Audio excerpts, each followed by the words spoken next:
Papa, naalala mo ba dati nung nandito ka pa sa Pilipinas? Di ba lagi tayong nanonood ng boxing, yung kay Pacquiao? Lagi tayong magkasama nun dati, di ba? Pag pinapanood natin, sobrang saya pa nga natin dun eh.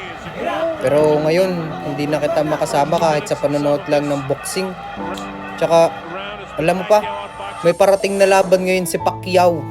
Pero ngayon yata, papanoorin ko na lang yung mag-isa. Tapos, hindi na kita kasama. Ano ka ba anak?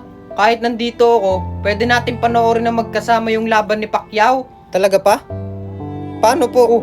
Pwede tayong manood ng laban ni Pacquiao dito sa WePlay. Sa WePlay? Ganito lang yan. Mag-download ka lang ng WePlay. Tapos pag binuksan mo yung WePlay, makikita mo dyan yung video room. Tapos pag pinindot mo yung video room, yan. Pwede na tayong manood ng magkasama. Maraming slots dyan. Kahit hindi lang ako, kahit mga friends mo, kahit ilan pa kayo. O kahit hindi laban ni Pacquiao, kahit anong movies, pwede nyong panoorin na magkakasabay. Kahit nasa kanya-kanya kayong bahay.